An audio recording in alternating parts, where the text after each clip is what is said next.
전 세계가 변화의 물결 속에 있습니다.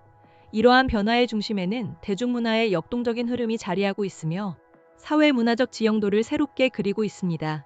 오늘 격변하는 시대 속에서 펼쳐지는 놀라운 이야기들을 집중 조명합니다. 최근 넷플릭스 인도 영화 다시 서울에서가 인도뿐만 아니라 모로코, 베네수엘라 등 전 세계 여러 나라에서 주간 시청률 1위를 차지하며 큰 반향을 일으키고 있습니다. 지난달 공개된 이 영화의 주된 배경은 바로 우리의 수도, 서울입니다. 영화 속 주인공 셴바는 서울의 청계천에서 새로운 삶을 계획합니다. 한국인 할머니와의 만남을 통해 식당 개업의 꿈을 키우는 그의 이야기는 과거의 상처를 딛고 서울이라는 낯선 도시에서 삶의 의미를 다시 찾아가는 과정을 섬세하게 그려냅니다. 영화 제작자인 라카르틱 감독은 한국일보와의 서면 인터뷰에서 청계천을 선택한 이유를 밝혔습니다. 사라졌던 물길이 복원된 청계천처럼 주인공 셴바 역시 과거의 아픔을 딛고 다시 일어서려는 상황과 감정적으로 맞닿는 공간이었기 때문이라는 설명입니다. 이는 외국 감독이 서울이라는 도시 공간의 정체성 자체를 인물의 성장에 녹여낸 획기적인 시도라 할 수 있습니다. 불과 10년 전만 해도 어벤져스와 같은 해외 영화에서 서울은 단순한 배경, 즉 병풍처럼 활용되는 데 그쳤습니다. 하지만 이제 서울은 글로벌 콘텐츠 이야기의 중심으로 당당히 올라섰습니다. 100% 해외 자본으로 제작된 다시 서울에서는 이러한 서울의 역전을 극명하게 보여주는 사례입니다. 방탄소년단 BTS의 서울 광화문 컴백쇼가 넷플릭스를 통해 전 세계로 생중계되면서 한류는 새로운 국면을 맞이했습니다. 한국의 공간적 특성을 콘텐츠에 적극적으로 활용하는 사례가 해외에서 잇따르고 있는 것입니다.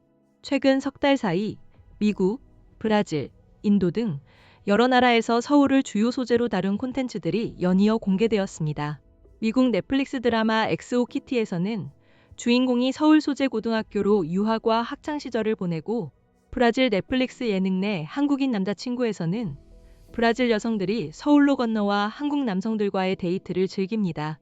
과거 한국 드라마의 주인공들이 파리나 로스앤젤레스로 향했던 것과는 정반대의 흐름입니다.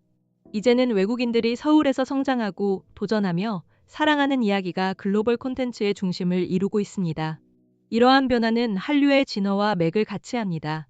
한류 1.0 시대가 일부 스타 연예인을 중심으로 시작되었다면 한류 2.0 시대는 한국의 아픈 근현대사를 조명하며 세계 이민자들을 위로하는 작품들로 개막했습니다.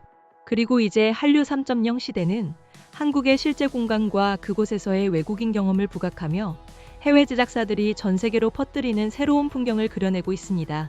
그렇다면 뉴욕이나 도쿄 같은 기존 대도시 대신 왜 서울이 글로벌 콘텐츠의 새로운 주인공으로 떠오른 것일까요? 이는 크게 세 가지 이유로 분석됩니다. 첫째, 오징어 게임 등의 세계적인 흥행으로 인해 K 콘텐츠에 담긴 실제 한국의 공간과 그 안에서의 삶에 대한 해외의 관심이 폭발적으로 증가했습니다. 둘째, 미국 뉴욕이나 일본 도쿄와 같은 익숙한 도시 대신 해외 창작자들이 서울을 선택하는 이유는 새로우면서도 공감하기 쉽다는 점입니다. 다시 서울에서의 라카르틱 감독은 한국 문화가 인도에서 큰 영향을 미치고 있으며 이러한 정서적 친숙함 때문에 뉴욕이나 도쿄보다 서울에서 성장담을 펼치는 것이 더 진정성이 있다고 느꼈다고 밝혔습니다.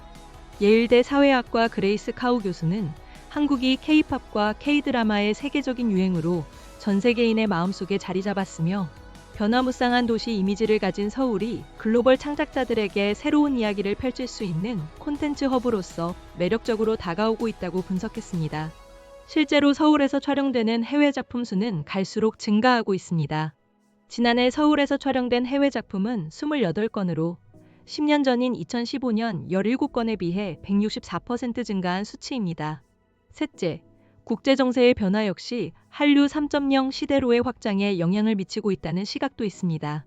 대중문화 패권을 쥐고 있는 미국에 대한 국제적 호감도가 떨어진 상황에서 한국이 그 반사이익을 얻고 있다는 분석입니다.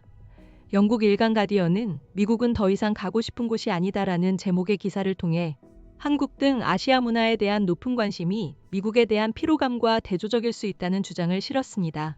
텍사스대 오스틴 캠퍼스의 오유정 교수는 이러한 변화가 글로벌 콘텐츠 생산의 중심이 소수의 전통적인 도시들에만 머무르지 않고 새로운 문화 지리적 상상력으로 확장되고 있음을 보여주며 서울이 글로벌 자본과 문화가 교차하는 서사적 플랫폼으로 자리 잡고 있다고 진단했습니다. 이처럼 서울이 글로벌 콘텐츠의 주인공으로 떠오르면서 한류 지도도 넓어지고 있습니다.